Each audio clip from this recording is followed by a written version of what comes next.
Well, hello, and welcome to another episode of Ladies Listen Up. What is your relationship with your money? Is what we normally talk about, but I promised you a part two because we're deep diving into this journaling. We're taking it apart, right? Before we get started, don't forget to like, share, and subscribe. Share this information with somebody else. Go nudge your girlfriend and say, hey, this year we are going to get our life in order, get our money in order, get our love in order, get all of these things, all of the things that we deal with. We're going to get them in order, right?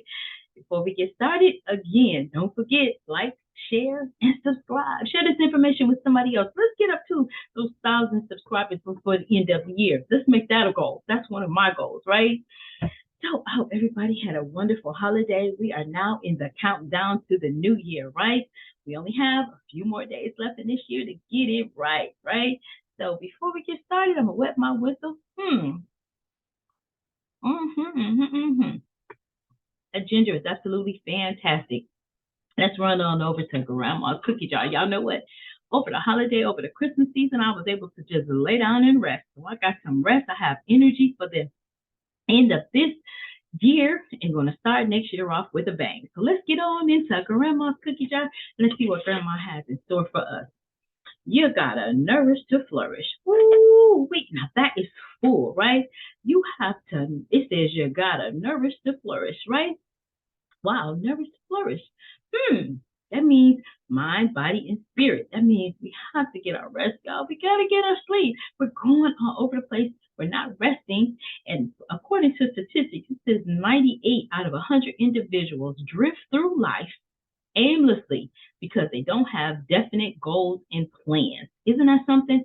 Wow, do you fall into that category or unintentionally falling into that category? Well, this year we're going to take 52 weeks of intentional living, right? We're going to connect it to the Book Review Cafe, which is going to be absolutely fantastic because we're talking about self-improvement, personal development, right?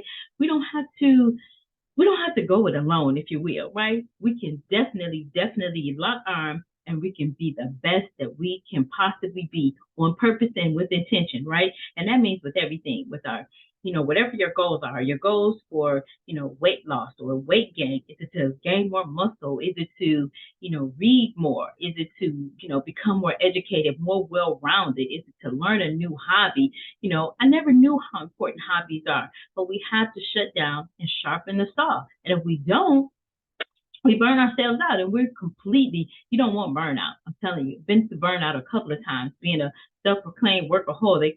I have went through burnout and it's terrible because you can't get off the couch, right? You literally can't, even when you want to. You pretty much have to throw yourself off, right? So we don't want to get to that point. We want to make sure that we tie up all the loose ends for this year, made in mind, body, and spirit, and start next year off with a clean slate, a fresh page, a fresh journal, if you will, right? Let's look on the back of here. Ooh, enjoy every moment. Grandma's cookie jar, I promise you, that's exactly what it says. Enjoy every moment. Man, popping that right on back in there because I really got a lot out of Grandma's cookie jar secrets today. So what are we going to talk about? We are going to continue our series on journaling. And, a lot of people don't know how important it is to journal. There's a lot of great benefits from journaling. We talked about that in part one, but there's a lot of great benefits for journaling, meaning that you get to take all of the information out of your head. Sometimes when we look at it on paper, it looks a lot different than it does when you're going in the motions of it, and every day we're doing the things that we need to do. We're going through the motions of it. And oftentimes, have you ever gotten in a car and drove, and then when you got to where you were, you said, man, you don't even remember how you got there? That was because it was a habit. Your mind was on something else. Yeah, you were maybe not even 100% focused on the road, right? Because you're thinking about all of these things, right? So what a journal does is it helps you to put those things into proper perspective. And it also gives you a place to work out and sort through. Maybe if I did it this way, how many times have we woulda, coulda, shoulda ourselves, right? We don't want to do that. So a journal helps us have clear, concise goals. And so it's been a minute. I wanted to talk to you about SMART goals and what they are. SMART goals are, write it down. Okay, do we have our journals, right? I know we may have a sketch journal, maybe something that we jot down ideals in, but this before the end of this week, we're going to come back and we are going to map out how to put a journal in order, right? Just a blank journal, how to put it in order so you have, all of the information right at your fingertips. And whenever you need to reference it, you can reference it. I think it just tickled my socks off to see my youngest daughter journaling. And she journals like her bills and her, things. And my oldest daughter, she does journaling. And I think that is just so important, that the things that we do when we walk it out and we do it in front of our children, then they grow up and they do the same thing. So, or a semblance of it, right? I don't care. I want them to stand on my shoulders and be better, be greater, right? So let's talk about these SMART goals, right? What is a SMART goal? A SMART goal, the S is, so I would write SMART, maybe across the top or down the side, whichever way your brain tells you to do it. But SMART goals is, the S is specific. What do I want to achieve, right? What is it that I want to achieve? What is the purpose of this? Like Stephen Covey talks about beginning with the end in mind, right? Measurable. The M is measurable. How will I know I've achieved it? Okay. So how will you know? Did you get a check mark? Like I talked about last year when I put my goals in my journal for this year, and I looked up and all of a sudden I was able to check it off. Book done, published, right? Now book signing, done, right? So all of these things that you want to do, not just for your business. I do my business and I also do my personal, right? So your personal, you want to make sure that you are, writing down specifics in your personal too. Again, weight has been my thing, like getting healthy, making sure that I stay on my workout program, right? Even my home program. What is it? Do you want to, learn more about herbs? Okay, write that down. All these things, you write those things down, right? And make sure that they're measurable, right? Achievable. Is it possible to achieve? Now, on our channel, we think about all things are possible, right? In this instance, we're talking about short term, okay? We're talking about we can do it for longer term, but right now we're learning short term. So we're setting our short term goals up. So just from 2023, January 1st, 2023 to December 31st, 2023, right? What do we want to accomplish? Then we're talking about 2024 and 5 years beyond, right? But right now we want to get focused and centered, okay? So is it achievable within that year, right? Relevant. Is it worthwhile to achieve, right? Is it something that you really, really want to accomplish? And then if you think about it or think through it, I can do this within a year, right? Okay. What is it? We talked about it on our Loveless Relationship or Loveless Marriage series. So what is it that I want my relationship to look like, right? That also goes into the personal portion of your journal, right? Okay. And then time bound. By when should I achieve it? So what is the time frame? And we just talked about that 1 year, right? Give ourselves bite-sized palatable pieces, because if we're talking about a lifetime, what do I want to accomplish in 2023? Some people go, what do I want to accomplish 2023, 2024, 2025? But I say stick with the year, so you at least have some type of, roadmap to get there. We're going to be real specific in upcoming episodes, part 3 and maybe even a part 4, but we're going to make sure that you really understand, okay? So you can use your journal to track where you are in the process of achieving those goals and to troubleshoot any challenges that just might arise as you are walking your way and working through it.